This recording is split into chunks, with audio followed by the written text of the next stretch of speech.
Bismillahirrahmanirrahim. Alhamdulillahirabbil wassalatu wassalamu ala sayyidina Muhammad wa ala alihi wa sahbihi ajma'in. Subhanaka la ilma lana illa ma 'allamtana innaka antal alimul hakim. Rabbi shrah li sadri wa yassir li amri wahlul 'uqdatam min lisani yafqahu qawli. Rabbi yassir wa la tu'assir ya karim. Rabbi tammim bil khair. Allahumma salli ala sayyidina Muhammadin nur المذهب بلساني بنوره وعلى آله في كل لمحة ونفس عدد ما وسعه علم الله ثم أما بعد السلام عليكم ورحمة الله تعالى وبركاته. Alhamdulillah, bersyukur kita kehadrat Allah Subhanahu wa taala, kita dipertemukan oleh Allah Subhanahu wa taala pada malam yang berbahagia ini bagi membincang, membaca hadis-hadis Nabi SAW di dalam sebuah kitab yang berjudul Al-Arba'in Al-Aziziyah karangan As-Sayyid Abdul Aziz bin Siddiq Al-Umari rahimahullahu ta'ala anhu. Baik, tuan-tuan yang dirahmati Allah Subhanahu wa ta'ala, sebelum kita masuk kepada kitab ini, suka saya untuk kita bincang, perkenalkan tentang kitab dan tokoh yang telah mengarang kitab Al-Arba'in Al-Aziziyah ini. Kitab ini pada awalnya pihak Jabatan Mufti Kerajaan Negeri Sembilan minta untuk diterjemah ataupun dikeluarkan kitab berkenaan dengan hadis. Yang dicadangkan adalah kitab Hadis Al-Arba'in An-Nawawiyah. Namun bagi saya kitab tersebut telah pun diterjemahkan dengan beberapa terjemahan yang boleh kita sebutkan sebagai lambakan terjemahan, kerana telah terlalu banyak terjemahan yang dihasilkan berkenaan dengan kitab Al-Arba'in An-Nawawiyah. Lalu saya mencadangkan agar kita menterjemah sebuah kitab yang belum pernah diterjemah, iaitu kitab Al-Arba'in Al-Aziziyah yang akan kita bincangkan pada hari ini. Kitab Al-Arba'in Al-Aziziyah ini asal judulnya adalah Al-Arba'in fima akhbara bihi Nabi salawatullahi alaihi min ahwalil waqt. Kitab Al-Arba'in, hadis-hadis 40 Al-Aziziyah. Al-Aziziyah ini adalah dinisbahkan kepada pengarang, iaitu Sayyid Abdul Aziz bin Siddiq Al-Umari rahimahullahu ta'ala anhu. Fima akhbara bihi Nabi, di dalam apa yang dikhabarkan oleh Nabi SAW min ahwalil waqt, berkenaan dengan keadaan waktu yang berlaku pada hari ini. Lalu saya ringkaskan tajuk tersebut dan saya namakan sebagai 40 hadis perihal zaman kini. Apa maksud 40 hadis perihal zaman kini? Maknanya adalah 40 hadis yang dihimpunkan oleh pengarang berkenaan dengan apa yang dikhabarkan oleh Nabi SAW yang akan berlaku pada hari ini. Semua hadis-hadis yang dikhabarkan oleh Nabi SAW lebih kurang 1400 tahun yang dulu berkenaan apa yang akan berlaku pada hari ini dikumpulkan oleh muallif, ini Sayyid Abdul Aziz bin Siddiq Al-Umari di dalam kitab ini. Yang nanti kita akan lihat apakah tujuan ataupun asbab daripada terhasilnya kitab ini. Baik, kitab Al-Arba'in Al-Aziziyah ini adalah merupakan kitab hadis berkenaan dengan perihal apa yang berlaku pada zaman ini, daripada sudut kedahsyatan, daripada sudut fitnah, daripada sudut bencana, wabak dan sebagainya. Kesemua perkara tersebut telah dikhabarkan oleh Nabi SAW.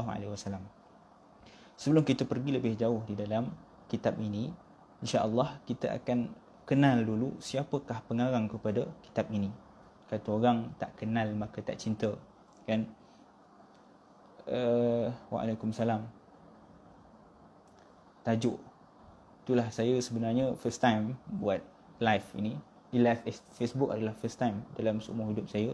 Inilah kali pertama saya buat live di Facebook, dan saya pun kurang pasti untuk tulis tajuk semua. Cuma untuk makluman tuan-tuan, tajuk kita adalah membincangkan berkenaan dengan 40 hadis perihal zaman kini, yakni kitab terbaru yang dicetak oleh pihak Jabatan Mufti Kerajaan Negeri Sembilan. Yang kitab ni tuan-tuan boleh dapatkan di Pustaka Al-Hikmah di Menara Mains tingkat 3. Pustaka Al-Hikmah Jabatan Mufti Kerajaan Negeri Sembilan dengan harga RM15 kalau saya tak silap. Ataupun tuan-tuan juga boleh beli secara online. Tuan-tuan boleh messenger di Facebook Jabatan dan maklumkan untuk dapatkan kitab terjemahan 40 hadis perihal zaman kini. Baik, tuan-tuan yang dirahmati Allah Subhanahu Wa Taala, sebelum kita bincang lebih dalam kitab ini, suka kita untuk mengenal siapakah As-Sayyid Abdul Aziz bin Siddiq Al-Ghumari yang merupakan pengarang kepada kitab Al-Arba'in Al-Aziziyah ini. Dalam buku ini, tuan-tuan boleh dapati pada mukaddimah awal kitab ini telah saya nyatakan secara ringkas tentang biodata, biografi pengarang, iaitu As-Sayyid Abdul Aziz bin Siddiq Al-Ghumari rahimahullahu ta'ala anhu.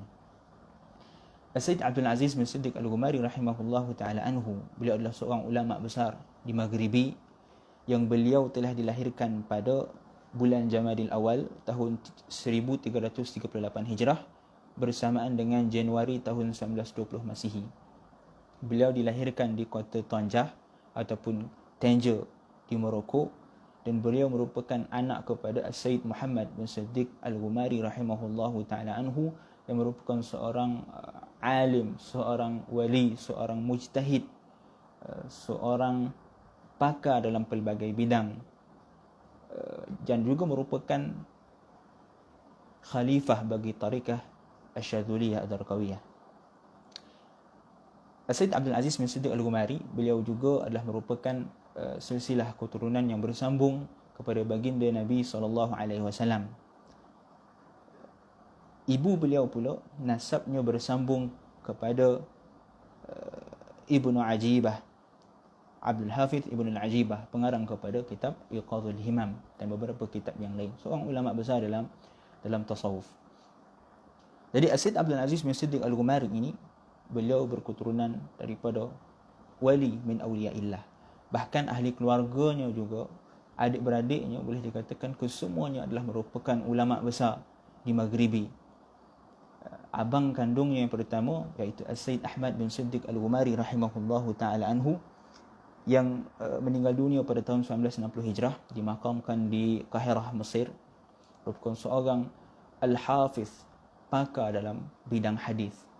Dan juga abangnya yang kedua iaitu As-Sayyid Abdullah bin Siddiq Al-Ghumari rahimahullahu ta'ala anhu yang juga merupakan pakar dalam pelbagai bidang, yang meninggal dunia pada tahun 1993, dimakamkan di Zawiyah As-Siddiqiyah di kota Tangier. As-Sayyid Abdullah bin Siddiq Al-Ghumari ini abang kepada As-Sayyid Abdullah bin Siddiq Al-Ghumari, merupakan abang kepada As-Sayyid Abdul Aziz bin Siddiq Al-Ghumari. Beliau merupakan ulama mujtahid yang menguasai dalam pelbagai bidang, dan penulisan beliau telah dihimpunkan di dalam sebuah ensiklopedia mawsu'ah yang telah dicetak di Mesir pada beberapa tahun yang lalu. Dan hasil daripada ensiklopedia tersebut, mawsu'ah tersebut, mencecah kepada 18 jilid himpunan kitab-kitab penulisan As-Sayyid Abdullah bin Siddiq Al-Ghumari dalam pelbagai bidang, seorang ulama besar yang mahir dalam pelbagai bidang. Abang kandung yang seterusnya iaitu As-Sayyid Az-Zamzami bin Siddiq Al-Ghumari rahimahullahu ta'ala anhu, yang beliau meninggal dunia pada tahun 1987.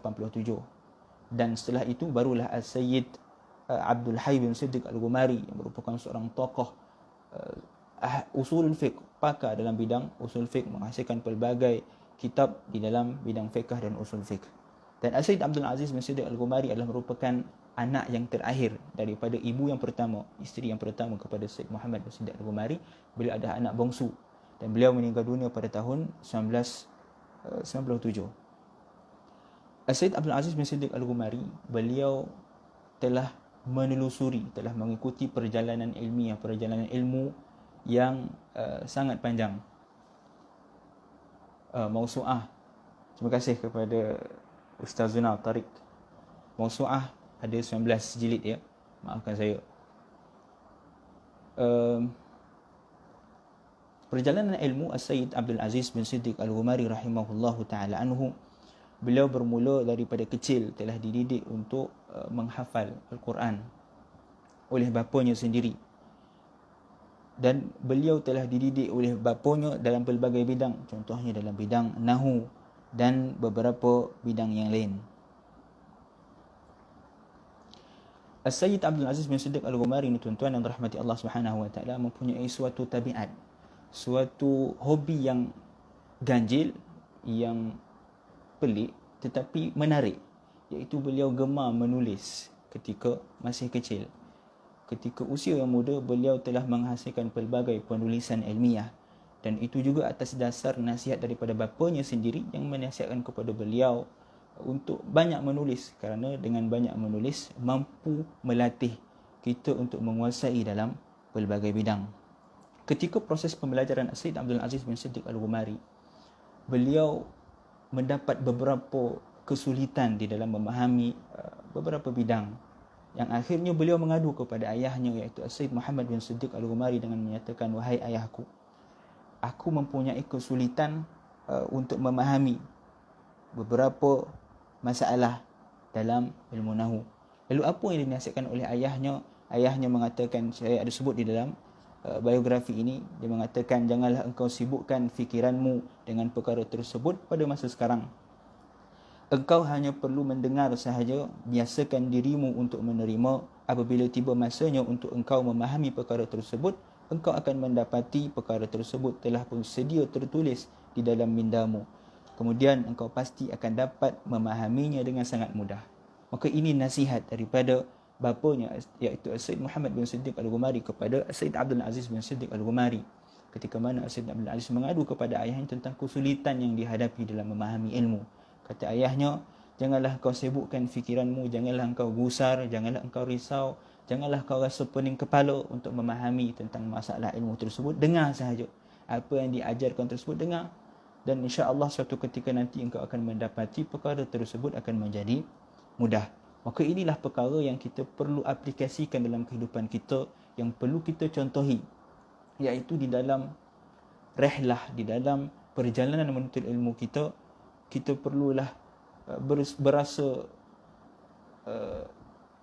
bersusah payah, ataupun kita jangan merasa berputus asa di dalam kesulitan yang kita hadapi di dalam memahami sesuatu ilmu. Tuan-tuan yang dirahmati Allah Subhanahu wa taala, jadi ayah beliau adalah merupakan guru kepada beliau semenjak beliau kecil, sehinggalah bapanya meninggal dunia pada 6 Syawal 1354 Hijrah bersamaan 1 Januari 1930 Masihi. Setelah kewafatan ayah beliau, beliau telah bermusafir bersama dengan abang kandungnya, iaitu Sayyid Abdul Hayy bin Siddiq Al-Ghumari, pada 27 Zulkaidah 1355 Hijrah, yang ini bersamaan dengan 1936. Beliau bersama-sama dengan abang, iaitu Sayyid Abdul Hayy bin Siddiq Al-Ghumari, telah bermusafir pergi ke Kahirah untuk melanjutkan pengajian beliau di dalam agama, dalam bidang ilmu. Sampainya beliau di kota Kahirah di Mesir, beliau telah mempelajari fiqh mazhab Syafi'i. Dan bila ditanya kepada beliau, kenapa engkau sampai-sampai belajar fiqh mazhab Syafi'i sedangkan engkau adalah bermazhab dengan mazhab Maliki? Lalu kata beliau, kerana aku mendapati bahawa fiqh mazhab Syafi'i ini disertakan dalam kitabnya dengan dalil-dalil dan hujah yang berbeza daripada kitab-kitab di dalam mazhab-mazhab yang lain. Dan kitab pertama yang beliau pelajari bersama dengan gurunya, iaitu Syekh Abdul Mu'ti Asy-Syarshimi, iaitu kitab Al-Minhaj, karya Syekh Zakaria Al-Ansari rahimahullahu ta'ala anhu. Kemudian beliau juga telah mempelajari kitab Matan At-Tahrir, karangan Syekh Zakaria Al-Ansari juga, bersama dengan gurunya, iaitu Syekh Abdul Wahhab Salim Ad-Darir. Kemudian beliau juga mempelajari kitab asas dalam mazhab Syafi'i, iaitu kitab Matan Abi Syuja', dengan gurunya, iaitu Syekh Abdul Salim Al-Ghunaim Ad-Dimyati. Syekh Abdul Salim Al-Ghunaim Ad-Dimyati ini, tuan-tuan, adalah antara guru yang banyak memberi kesan kepada Sayyid Abdul Aziz, dan antara guru yang banyak mengajar As-Sayyid Abdul Aziz bin Siddiq Al-Ghumari rahimahullahu taala anhu. Dalam bidang usulul fiqh, beliau juga mempelajari kitab Jam'ul Jawami' dengan syarah Al-Mahalli bersama dengan abang kandungnya Sayyid Abdullah bin Siddiq Al-Ghumari yang telah belajar di Mesir terlebih dulu sebelum beliau. Kemudian beliau juga mempelajari Lubbul Usul, ringkasan kepada kitab Jam'ul Jawami' bersama dengan Syekh Al-Musyarik dan Syekh Muhammad Abdul Latif Al-Maliki. Namun kitab tersebut tidak dikhatamkan oleh beliau. Kemudian dalam bidang nahwu pula, beliau juga mempelajari kitab Alfiyatul Ibn Malik, merupakan kitab utama dalam bidang nahwu dengan guru beliau iaitu Syekh Abdul Salim Ghunaim Ad-Dimyati. Kita sebut tadi antara guru yang banyak memberi kesan kepada Sayyid Abdul Aziz bin Siddiq Al-Ghumari. Kemudian dalam bidang mantiq, beliau juga mempelajari kitab Matan As-Saghuji, matan dalam akidah bersama dengan gurunya iaitu Syekh Awad As-Sa'idi. Namun berlaku suatu peristiwa yang ganjil kepada Sayyid Abdul Aziz bin Siddiq Al-Ghumari ketika beliau mempelajari bidang mantiq, ilmu mantiq. Ketika beliau mempelajari kitab Matan Sulam bersama dengan gurunya iaitu Syekh Abdul Salam. Jadi beliau bila belajar, beliau mendapati bahawa bila dia belajar, dia cepat lupa. Sehingga kan dikatakan bahawa beliau terlupa mana letak barang bila belajar ilmu mantiq. Dan akhirnya beliau mengatakan apa? Aku mendapati bahawa aku bukanlah orang yang berkeahlian ataupun aku bukanlah orang yang layak untuk mempelajari ilmu mantiq. Dan sehinggalah kata beliau Allah mengilhamkan kepada beliau untuk meninggalkan ilmu mantiq. Dan perkara ini merupakan perkara yang tabiat, perkara biasa, perkara lumrah yang berlaku kepada beberapa ulama, antaranya Imam Suyuti rahimahullahu taala anhu, yang mana beliau menghadapi kesulitan ketika mempelajari ilmu mantiq. Baik, kemudian beliau juga mempelajari kitab Tafsirul Jalalain bersama dengan Syekh Muhammad Izzad Asy-Syafi'i rahimahullahu taala anhu. Dan beliau ketika mempelajari Tafsir Jalalain, beliau juga merujuk kepada Hasyiah As-Sawi dan Hasyiah Al-Jamal. Dan dikatakan bahawa Tafsirul Jalalain adalah antara kitab asas dalam tafsir yang telah beliau khatamkan. Kemudian dalam bidang akidah juga beliau mempelajari kitab Jawharatut Tauhid karangan Syekh Ibrahim Al-Laqani bersama dengan gurunya iaitu Syekh Abdul Salam Ghunaim Ad-Dimyati rahimahullahu taala anhu. Dalam bidang hadis pula, beliau juga mempelajari kitab asas dalam bidang hadis iaitu kitab An-Nukhbah karangan Al-Hafiz Ibn Hajar rahimahullahu taala anhu bersama dengan abang kandungnya iaitu Al-Sayyid Abdullah bin Siddiq Al-Ghumari. Dan begitu juga setelah selesai mempelajari kitab Matan Nukhbah, beliau telah menyambung mempelajari kitab Alfiyah Al-Iraqi. Namun beliau tidak sempat menghatamkan kitab tersebut. Sayyid Abdul Aziz bin Siddiq Al-Ghumari rahimahullahu taala anhu, apabila beliau pulang daripada Mesir ke Maghribi pada tahun 1946, lebih kurang 1366 Hijrah, beliau pulang ke Mesir bersama dengan abang-abangnya iaitu Al-Sayyid Abdul Hayy bin Siddiq Al-Ghumari dan Sayyid Abdullah bin Siddiq Al-Ghumari rahimahumullahu ta'ala anhum. Bila pulang daripada Mesir, dikatakan bahawa Al-Sayyid Abdul Aziz bin Siddiq Al-Ghumari, beliau telah melazimi, telah duduk di sebuah bilik yang berada di atas Zawiyah As-Siddiqiyah, Zawiyah yang dibina oleh bapanya iaitu Sayyid Muhammad bin Siddiq Al-Ghumari yang berada di kota Tangier. Beliau telah duduk dalam sebuah bilik dan beliau telah mengkaji, mendalami dalam bidang hadis.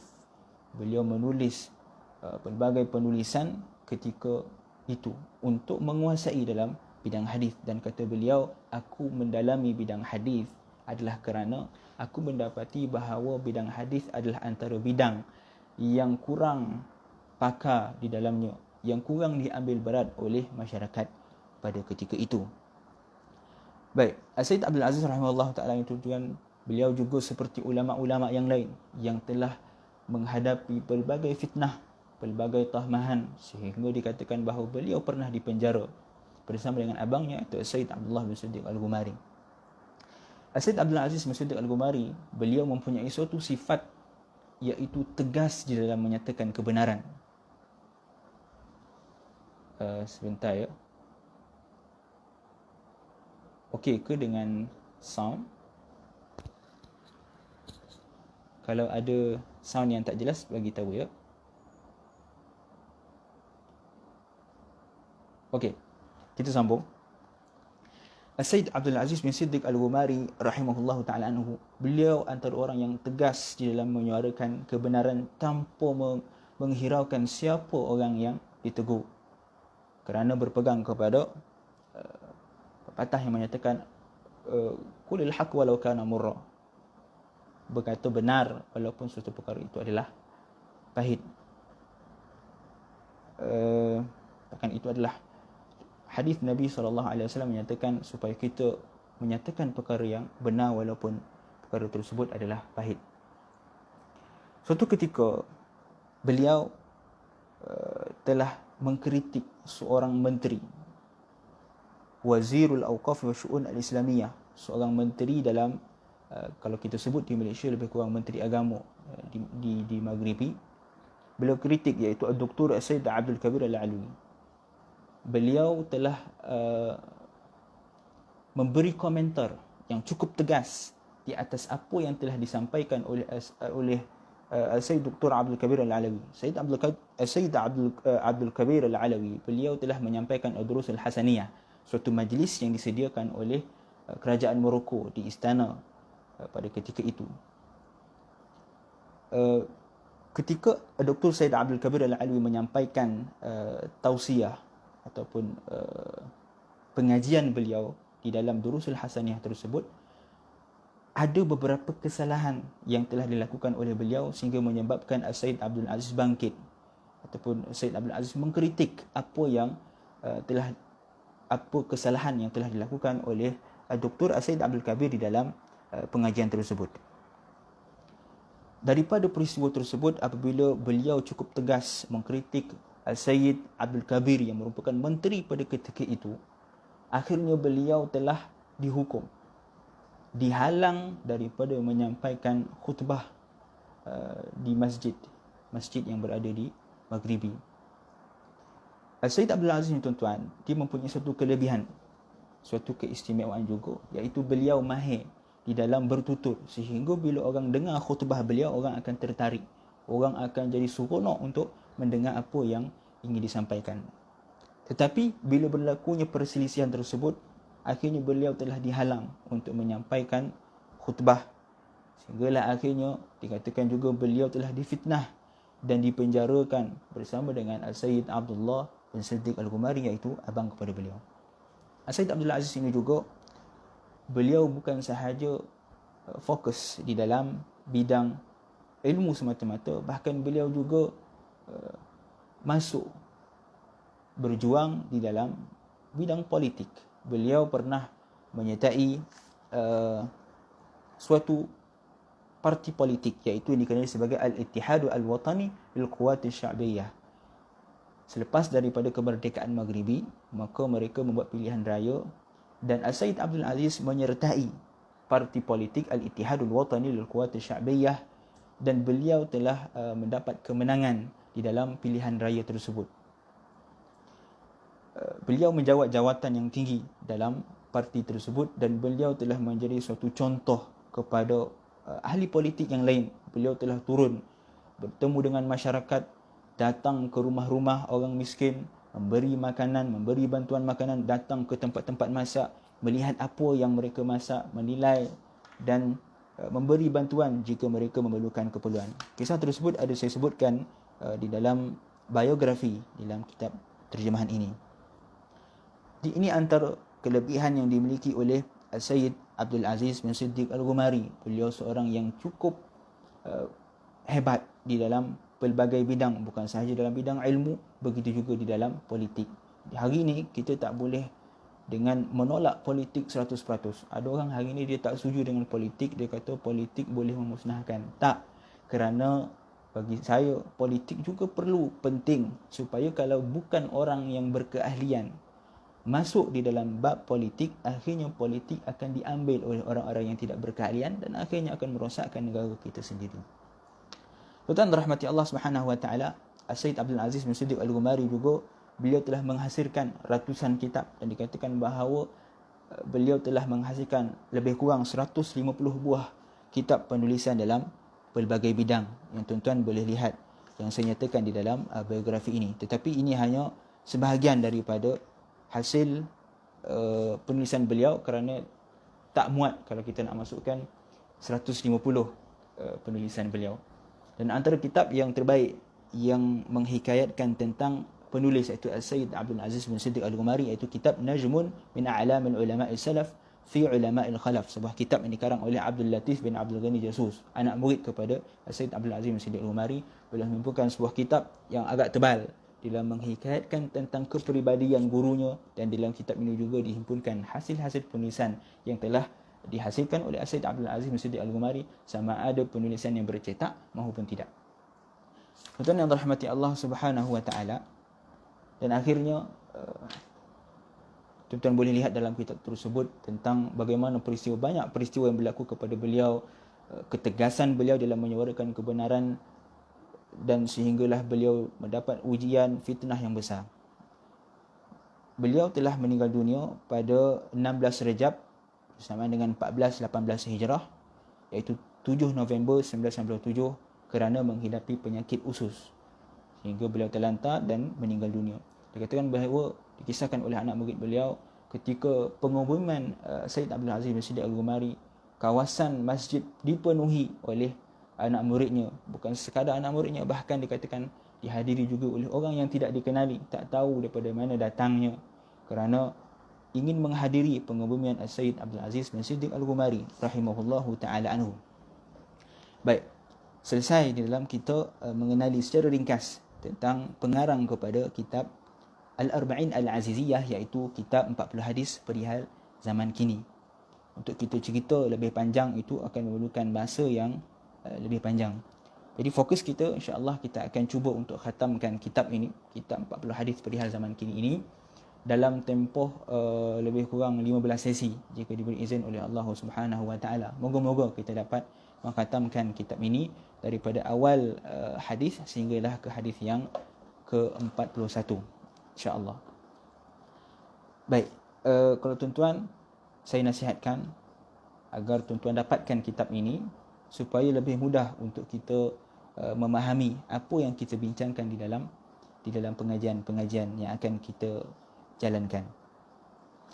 Baik, dalam kitab ini, pada awal mukadimah prakata pengarang, iaitu pengarang Sayyid Abdul Aziz bin Siddiq Al-Ghumari rahimahullahu ta'ala anhu, beliau telah memulakan kitab ini dengan memuji Allah Subhanahu wa ta'ala.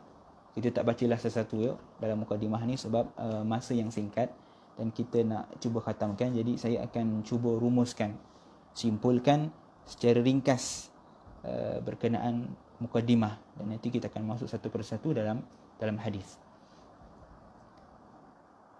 Pada awal mukadimah kitab ini, pengarang telah menjelaskan tentang, setelah memuji Allah Subhanahu wa taala, beliau telah menjelaskan tentang kitab ini yang merupakan himpunan 40 hadis berkaitan dengan pengkhabaran baginda tentang keadaan zaman ini yang penuh dengan kegelapan, peristiwa-peristiwa yang berlaku, sifat-sifat manusia yang hidup pada ketika itu, gambaran yang menimpa mereka, serta apa yang muncul daripada mereka dan yang bakal muncul, seperti akhlak yang keji, terpesong daripada syariat Islam, jauh daripada hukum hakamnya, mereka yang mengikuti setiap apa yang dibawa oleh musuh-musuh Islam. Apa yang dibawa oleh musuh-musuh Islam kita akan ikut, kita mengikutinya daripada sudut akhlak maupun adat maupun mazhab-mazhab yang terpesong, serta hawa nafsu yang menyesatkan dan pemikiran yang rosak.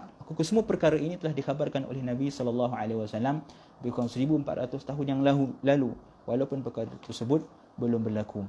Dan perkara tersebut akan kita lihat di dalam kitab ini. Kitab ini, tuan-tuan yang dirahmati Allah Subhanahu wa taala, adalah merupakan kitab ringkasan daripada kitab Uqudul Juman fima akhbara bihi an-nabi min ahwali hadha zaman, yang merupakan hasil penulisan Sayyid Abdul Aziz juga. Jadi daripada kitab tersebut beliau ambil 41 hadis dan beliau himpunkan di dalam kitab ini.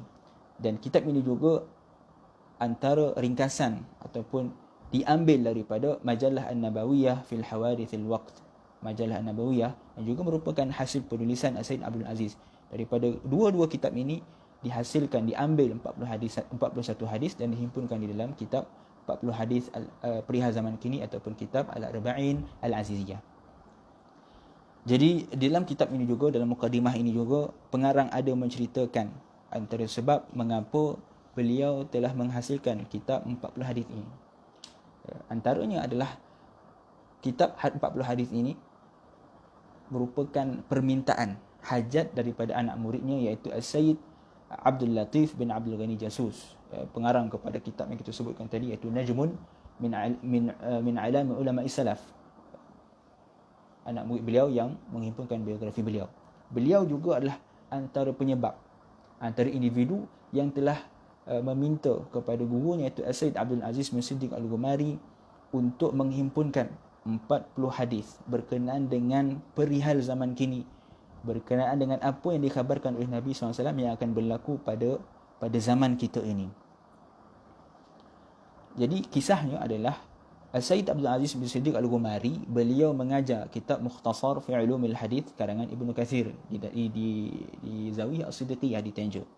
Dalam pengajian tersebut, Sayyid Abdul Aziz ada menyebutkan beberapa hadis berkenaan dengan apa yang dikhabarkan oleh Nabi SAW yang akan berlaku pada zaman ini. Jadi bila mendengar pengajian tersebut, anak murid iaitu Sayyid Abdul Latif, beliau telah meminta kepada gurunya untuk menghimpunkan. Kata kepada guru dia, apa kata kita himpunkan, Tuan Guru himpunkan 40 hadis supaya saya dapat menghafalnya, supaya saya dapat mengambil manfaat daripada hadis-hadis tersebut dan beramal dengan hadis Nabi SAW, yang mana Nabi SAW bersabda, man hafidha ala ummati 40 hadithan min amri diniha kuntu lahu syafi'an. Nabi SAW bersabda, barang siapa di kalangan umatku yang menghafal 40 hadis berkaitan hal agamanya, nescaya akulah yang akan memberi syafaat kepadanya. Jadi hadis ini juga kita akan bincang nanti tentang sebab utama penghimpunan hadis-hadis 40 yang dilakukan oleh kebanyakan ulama hadis. Baik, kemudian di dalam mukadimah ini juga pengarang juga ada menyatakan bahawa penghimpunan penulisan hadis-hadis berkenaan dengan akhir zaman ini juga adalah merupakan sunnah, adalah merupakan apa yang dilakukan oleh ulama-ulama yang terdahulu. Contohnya Nu'aim bin Hamad yang merupakan guru kepada Al-Imam Al-Bukhari rahimahullahu ta'ala anhu. Begitu juga dengan Asy-Syaikh bin Hayyan dan Abu Amr Ad-Dani, yang mana mereka telah menghimpunkan hadis-hadis berkaitan dengan peristiwa-peristiwa yang berlaku pada akhir zaman. Di samping itu, di dalam kitab Sahih Al-Imam Al-Bukhari dan Sahih Muslim, dan begitu juga dalam kitab-kitab sunan, kita akan mendapati bahawa setiap kitab tersebut akan dihimpunkan suatu bab khusus yang menjelaskan berkenaan dengan hadis-hadis peristiwa akhir zaman. Kemudian pengarang juga pada mukadimah ini, beliau juga menyatakan bahawa beliau sebelum menjelaskan ataupun menyatakan 41 hadis, beliau juga ada menyatakan 7 faedah ataupun 7 perkara penting berkenaan dengan himpunan 40 hadis. Sebelum kita masuk kepada 40 hadis ataupun 41 hadis perihal zaman kini ini, kita akan melalui 7 faedah ataupun 7 poin, 7 bab utama yang telah dihimpunkan oleh pengarang, yang sangat, bagi saya, sangat bermanfaat untuk mereka yang mencintai ilmu hadis. Dan dalam 7 bab ini juga kita akan melihat bagaimana pengarang menghimpunkan hadis ini, apakah status-status hadis yang dihimpunkan di dalam kitab ini, mengapakah dihimpunkan hadis 40, kenapa tak 50, kenapa tak 60. Dan dalam ini juga dia akan sebutkan suatu kaedah yang menarik di dalam bidang hadis, iaitu hadis yang daif boleh disokong dengan realiti yang berlaku. Itu akan kita lihat di dalam bab-bab yang kita akan lihat nanti. Baik, kalau tuan-tuan tengok pada halaman 6 kitab ini, iaitu pendahuluan. Faedah yang pertama, pengarang telah membincangkan berkenaan dengan ulama-ulama yang menghimpunkan hadis-hadis 40. Antaranya kita boleh lihat iaitu kitab yang pertama, kitab Al-Arba'in fi Sifatir Rabb, karangan Al-Hafiz Al-Imam Az-Zahabi rahimahullahu taala, yang mana Al-Imam Az-Zahabi menghimpunkan 40 hadis berkenaan dengan sifat-sifat Allah Subhanahu wa taala. Begitu juga ada kitab Al-Arba'in fi Adabi Sufiyah, karangan Abu Nuaim, yang mana Imam Abu Nuaim rahimahullahu taala beliau telah menghimpunkan 40 hadis berkenaan dengan adab-adab ahli sufi. Kemudian kitab Al-Arba'in fi Fadl Jihad, karangan Ibn Asakir Ad-Dimashqi, yang merupakan pengarang kepada Tarikh Dimashq. Beliau juga menghimpunkan 40 hadis berkenaan dengan kelebihan berjihad.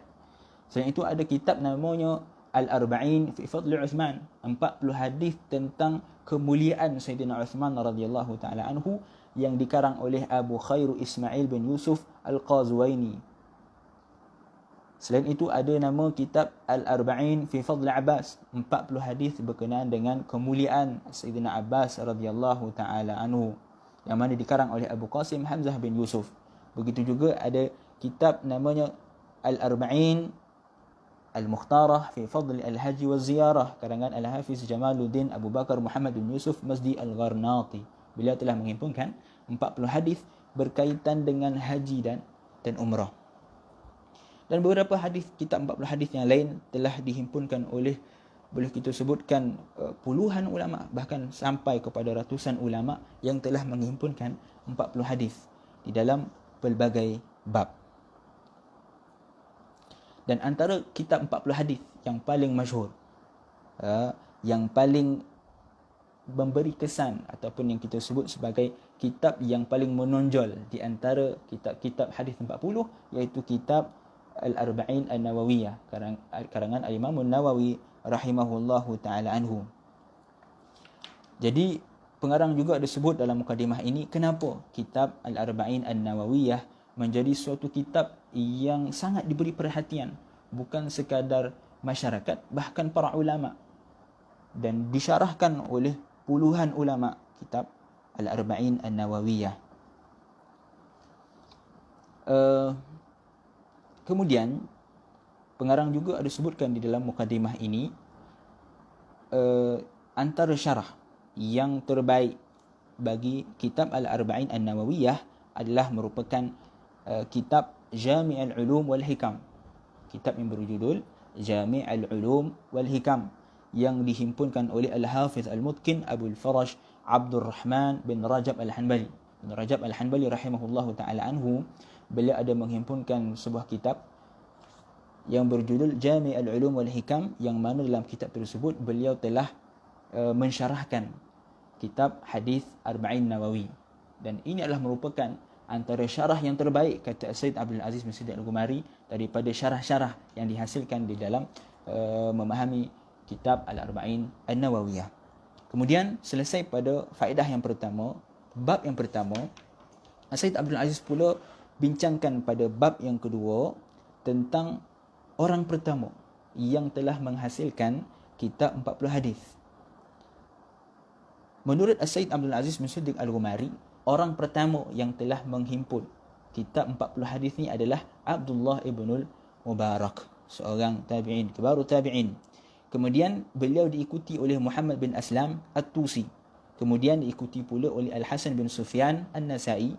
Kemudian Ad-Daruqutni, Al-Hakim, Abu Nuaim, Abu Abdurrahman As-Sulami, Abu Sa'id Al-Malini, Abu Uthman As-Sabuni, Abdullah bin Muhammad Al-Ansari, Abu Bakar Al-Baihaqi, dan ramai lagi yang tidak mampu dinyatakan daripada kalangan ulama terdahulu yang telah menghimpunkan 40 hadis. Ala kulli hal, pengarang ingin menyatakan bahawa orang pertama mengikut riwayat yang pertama telah menghimpunkan 40 hadis adalah Abdullah ibnul Mubarak. Baik, dalam faedah yang ketiga ataupun bab yang ketiga, pengarang pula menjelaskan berkenaan dengan kenapa ditetapkan bilangan 40.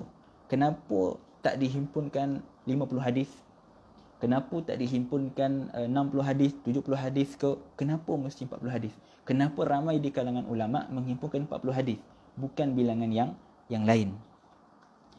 Hal ini berdasarkan apa yang disabdakan oleh Nabi SAW dalam sebuah hadis yang diriwayatkan oleh Al-Ajurri dalam Arba'in Hadithan, nombor hadis 45, dan begitu juga diriwayatkan oleh Ibnu Asakir dalam Al-Arba'in Al-Buldaniyah daripada Sayyidina Mu'adz bin Jabal radhiyallahu ta'ala anhu, yang mana Nabi SAW bersabda, "Man hafiza ala ummati 40 hadithan min amri diniha ba'athahu Allahu yawmal qiyamati fi zumratil fuqaha'i wal ulama." Yang mana Nabi SAW pernah bersabda, kata Nabi SAW, barang siapa di kalangan umatku yang menghafal 40 hadis berkenaan urusan agamanya, nescaya Allah Subhanahu wa taala akan bangkitkan dia pada hari kiamat kelak bersama kalangan para fuqaha dan ulama. Hadis ini diriwayatkan dengan pelbagai lafaz. Seperti lafaz yang pertama yang kita sebutkan pada awal-awal tadi, iaitu kata Nabi SAW, kuntu lahu syafi'an, aku yang akan menjadi syafaat bagi orang yang menghafalkan 40 hadis. Dalam riwayat ini dikatakan bahawa Nabi SAW bersabda, sesiapa yang menghafal 40 hadis, dia akan dibangkitkan pada hari kiamat bersama dengan para fuqaha, para ulama.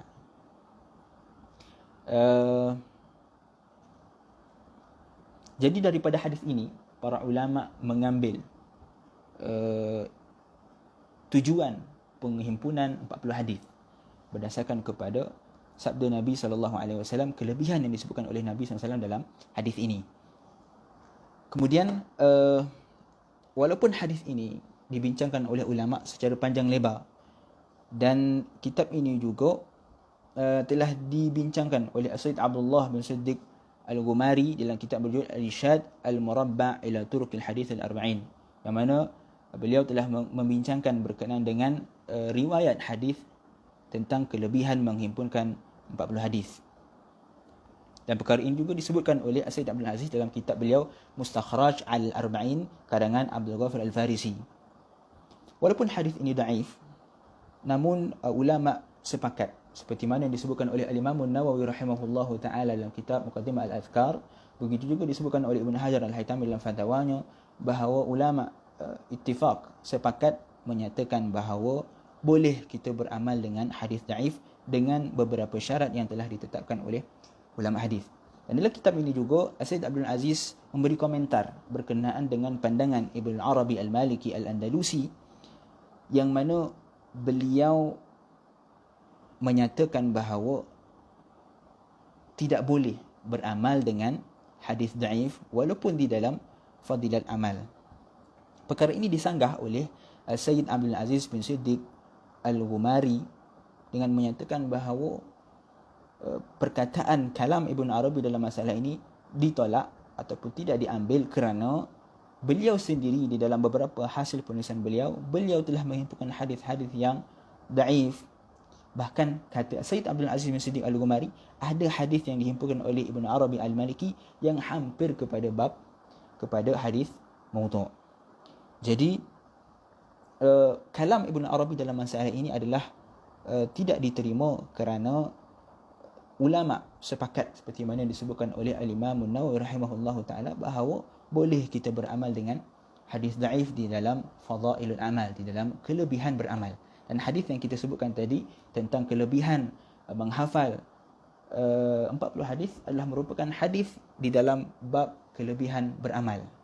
Jadi boleh untuk kita beramal dengan hadis tersebut walaupun hadis tersebut adalah merupakan hadis yang daif. Dan ini adalah perkara asas yang kita perlu faham, kerana ada sebilangan orang yang salah memahami dengan menganggap bahawa hadis daif ini seolah-olah hadis palsu, hadis maudhu' yang ditinggalkan, tidak boleh diguna pakai langsung. Sedangkan hadis daif di sisi para ulama hadis itu boleh diterima di dalam fadailul amal, di dalam targhib wa tarhib, tetapi dengan beberapa syarat yang agak ketat.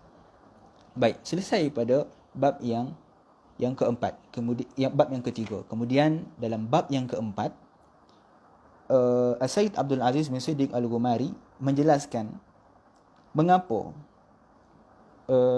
bilangan 40 Ya, kenapa dalam hadis Nabi SAW, Nabi kata sesiapa yang menghafal 40 hadis?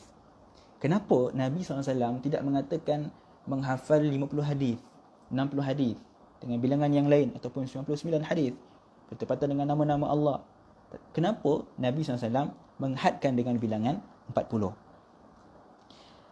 Sayyid Abdul Aziz bin Siddiq Al-Ghumari rahimahullah ta'ala, beliau menakalkan kalam An-Nabrawi dalam Syarah Al-Arba'in An-Nawawiyah, yang mana An-Nabrawi menyatakan bahawa penetapan bilangan ini adalah merupakan rahsia yang hanya diketahui oleh Asy-Syari', iaitu Allah Subhanahu wa taala. Menurut An-Nabrawi, had bilangan 40 ini yang tahu hanyalah Allah Subhanahu wa taala. Tak tahu sebab apa. Kita tak tahu kenapa disebutkan 40. Yang tahu hanyalah Allah Subhanahu wa taala. Atau kata An-Nabrawi, bilangan tersebut merupakan bilangan yang paling sempurna. Berkemungkinan 40 adalah merupakan bilangan yang sempurna, seperti yang kita akan tengok nanti tentang beberapa hadis Nabi SAW berkenaan dengan bilangan 40. Terdapat juga pendapat bahawa bilangan itu sebenarnya tidak membawa kepada apa-apa makna. Maka yang dimaksudkan dalam hadis berkenaan kelebihan hadis 40 ialah bagi mereka yang menjaga urusan agamanya. Perkara ini bukanlah menjadi kesalahan dengan rahmat Allah Subhanahu wa taala. Ada pendapat yang mengatakan bahawa bilangan 40 itu adalah tidak membawa kepada apa-apa makna. Maksudnya apa? Maksudnya adalah hadis tersebut hanya untuk menjelaskan berkenaan dengan kelebihan orang yang beramal dengan hadis-hadis Nabi SAW. Orang yang menjaga agama, yang memahami hadis, lalu mengaplikasikan dalam kehidupannya. Maka orang-orang inilah yang disebutkan dalam hadis yang akan pada hari kiamat nanti mereka dibangkitkan bersama dengan golongan ulama dan fuqaha. Dan seterusnya, Sayyid Abdul Aziz bin Siddiq Al-Ghumari, beliau mentarjih pandangan yang dinyatakan oleh An-Nabrawi, iaitu bilangan 40, seperti kata dia, tuan-tuan boleh tengok pada muka surat 12, ya, kata beliau, secara zahir daripada hasil penulisan ulama yang menulis berkenaan hadis-hadis 40 seperti An-Nawawi dan lain-lain, menunjukkan bahawa hadis berkenaan kelebihan hadis 40 tidak mempunyai kepada apa-apa makna, tidak membawa kepada apa-apa makna. Maksudnya apa? Hadis tersebut tidak menghadkan bilangan tertentu. Bilangan 40 tersebut hanyalah bilangan yang disebutkan oleh Nabi SAW secara umum, dan dia tidak membawa kepada sesuatu keistimewaan kepada bilangan 40. Buktinya apa? Buktinya Al-Imam An-Nawawi rahimahullahu ta'ala di dalam kitab Al-Arba'in, walaupun kitab tersebut dikenali sebagai 40 hadis Imam Nawawi, tetapi Imam Nawawi dalam kitab Arba'in beliau tidak menghimpunkan 40 hadis. Sebaliknya beliau menghimpunkan lebih daripada 40 hadis. Dan perkara ini juga apa yang dilakukan oleh Sayyid Abdul Aziz bin Siddiq Al-Ghumari dalam kitab ini. Walaupun judul kitab ini adalah 40 hadis, tapi nanti kita akan tengok dalam kitab ini bilangan yang dihimpunkan oleh pengarang bukanlah 40 hadis, sebaliknya adalah 41 hadis. Mungkin ada orang keliru, dia kata tajuk 40 hadis, tapi dalam kitab ini ada 41 hadis. Kenapa perkara tersebut berlaku? Kerana untuk menunjukkan bahawa bilangan 40 yang disebutkan dalam hadis tersebut bukanlah suatu bilangan yang istimewa, yang membawa kepada suatu makna yang khusus. Sebaliknya ia hanyalah dorongan untuk menghimpunkan hadis-hadis Nabi SAW. Namun begitu, Sayyid Abdul Aziz bin Siddiq Al-Ghumari juga, beliau ada menjelaskan tentang bilangan 40, ya, kelebihan 40. Walaupun dalam hadis yang kita bacakan tadi tentang kelebihan menghafal 40 hadis itu bagi Sayyid Abdul Aziz tidak membawa kepada suatu makna yang istimewa untuk bilangan 40, namun beliau juga tidak menafikan bahawa bilangan 40 adalah merupakan bilangan yang istimewa dalam beberapa bab yang lain. Contohnya adalah firman Allah Subhanahu wa taala dalam surah Al-A'raf ayat 142. Allah Subhanahu wa taala berfirman, a'udzubillahi minasyaitonir rajim, wa wa'adna Musa 30 lailatan wa atmamnaha bi'ashrin fatamma miqatu rabbih 40 lailatan. Allah Subhanahu wa taala berfirman, dan kami telah janjikan masa kepada Nabi Musa untuk memberikan Taurat selama 30 malam, serta kami genapkan jumlahnya dengan 10 malam lagi, lalu sempurnalah waktu yang telah ditentukan oleh Tuhannya 40 malam. Ini peristiwa yang mana berlaku kepada Nabi Musa AS ketika mana Nabi Musa menerima kitab Taurat. Nabi Musa diperintahkan oleh Allah Subhanahu wa taala untuk duduk di Tur Sina.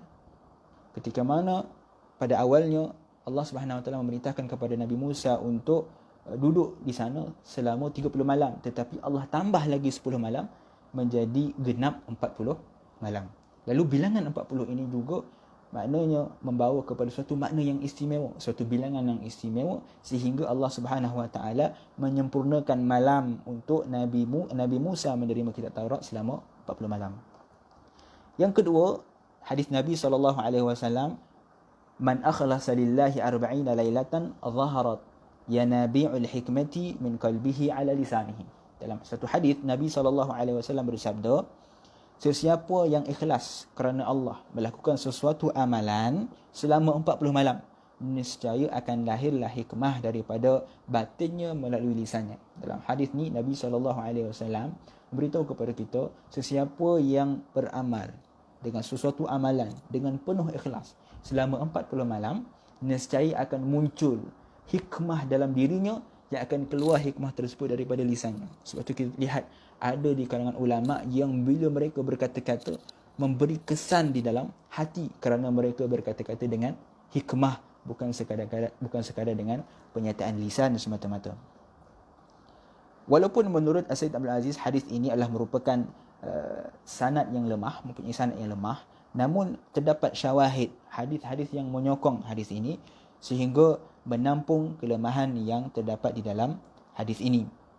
Dan walaupun hadis ini dinyatakan oleh Ibnu Jauzi di dalam kitab Al-Mawdu'at, tetapi Al-Hafiz As-Suyuti rahimahullah ta'ala dalam Al-Lali wal-Masnu'ah, beliau telah mendatangkan beberapa riwayat yang lain yang seolah-olah riwayat ini menyokong kepada hadis tadi. Kemudian begitu juga pada nombor yang ketiga kita akan dapat lihat yang mana Nabi SAW juga pernah bersabda, man salla fi masjidi 40 salatan lam tafutuhu salatun kutibat lahu bara'atun minan nar wa bara'atun minal adab wa bari'a minan nifaq. Nabi SAW pernah bersabda, barang siapa yang bersolat di dalam masjidku, yakni di dalam Masjid Nabawi, sebanyak 40 solat tanpa tertinggal walau satu solat pun, akan ditulis baginya pelepasan daripada api neraka, daripada azab dan daripada sifat munafik. Nabi SAW pernah bersabda bahawa sesiapa yang sembahyang di dalam Masjid Nabi SAW selama 40 hari tanpa tertinggal walau satu solat pun, maka akan ditulis baginya kebebasan daripada api neraka, kebebasan daripada azab dan dibebaskan daripada sifat munafik. Hadis ini adalah merupakan hadis yang sahih. Dan dalam hadis ini juga Nabi SAW menyebutkan tentang 40 salat yang menunjukkan bahawa ada isyarat seolah-olah bilangan 40 mempunyai suatu keistimewaan di dalam Islam. Hadis yang ke-40 kita tengok, iaitu Nabi SAW bersabda, man syaribal khamra lam tuqbal lahu salatun 40 sabahan. Yang mana Nabi SAW bersabda, barang siapa yang meminum arak, tidak akan diterima salatnya selama 40 hari. Dalam hadis ini juga menunjukkan bahawa bilangan 40 disebutkan dengan jelas dalam hadis ini seolah-olah memberi isyarat bahawa bilangan 40 mempunyai keistimewaan yang tersendiri. Dan oleh itu, kata Sayyid Abdul Aziz bin Siddiq Al-Ghumari, para ulama sufi mereka menjadikan al-arba'iniyah, iaitu melazimi khalwah, duduk berzikir selama 40 hari 40 malam, duduk bersendirian, diamalkan oleh para ulama sufi seperti mana yang disebutkan dalam kitab Awariful Ma'arif karangan As-Suhrawardi. Boleh kita lihat bahawa ulama tasawuf mempunyai suatu tarikah, suatu kaedah di dalam mentarbiyah hati, iaitu duduk selama 40 hari, duduk bersendirian, berkhalwah, berzikir kepada Allah Subhanahu wa taala untuk mendapatkan suatu hikmah yang tersembunyi daripada Allah Subhanahu wa taala. Kemudian dalam faedah yang kelima pula, pengarang juga menyebutkan tentang bukti bahawa Nabi SAW itu mengetahui tentang perkara-perkara gaib. Yang mana Nabi SAW sendiri pernah menceritakan, pernah memberitahu bahawa suatu ketika nanti akan adanya kenderaan kita pada hari ini. Dalil menunjukkan bahawa Nabi SAW mengetahui apa yang akan berlaku pada kemudian hari. Contohnya kita boleh lihat yang mana Nabi SAW pernah bersabda dalam satu hadis dengan menggunakan lafaz al-mayathir. Mayathir ni apa? Mayathir ni adalah kenderaan yang empuk. Sedangkan pada ketika itu, mereka tidak menggunakan kenderaan yang empuk seperti mana kita guna pada hari ini. Tetapi Nabi SAW telah bersabda bahawa suatu ketika nanti, manusia akan berbangga-bangga dengan kenderaan mereka yang empuk. Dan dalam hadis yang lain, Nabi SAW bersabda, sayakunu fi akhir ummati rijalun yarkabuna ala surujin ka'ashbahir rihal. Nabi SAW bersabda, akan berlaku pada akhir umatku para lelaki yang menaiki kenderaan seumpama binatang tunggangan. Yani Nabi SAW mengatakan ka'ashbahir rihal, seumpama. Nabi SAW tak sebut binatang tunggangan. Sedangkan pada ketika itu, binatang tunggangan adalah merupakan kenderaan yang digunakan oleh masyarakat pada ketika itu. Tapi Nabi SAW mengatakan suatu ketika nanti manusia akan menaiki kenderaan seumpama binatang tunggangan yang ziluna ala abwabil masajid, yang mana mereka akan turun di hadapan pintu-pintu masjid. Perkara itu berlaku tak pada hari ini? Kan? Kita dapat lihat dengan jelas bagaimana orang berhenti di hadapan pintu-pintu masjid. Nisa'uhum kasiyatun ariyat, wanita-wanita mereka berpakaian tetapi telanjang. Maka ini semua perkara yang dikhabarkan oleh Nabi SAW menggambarkan tentang kehidupan kita pada hari ini walaupun pada ketika itu belum berlaku. Menunjukkan bahawa Nabi SAW mengetahui tentang perkara-perkara yang akan berlaku seperti mana yang dikhabarkan oleh Allah Subhanahu Wa Taala kepada baginda. Dan dalam hadis yang lain Nabi SAW juga pernah bersabda, min asyaratis saati an yurqabal manzur. Kata Nabi SAW, daripada tanda-tanda berlakunya kiamat akan dinaiki kenderaan yang dilihat ataupun kenderaan yang menarik perhatian. Seperti mana kenderaan kita pada hari ini, kenderaan yang digunakan yang penuh menarik perhatian orang lain. Hari ini kita beli kereta untuk menuju dengan orang, kan? Perkara itu telah dikhabarkan oleh Nabi SAW.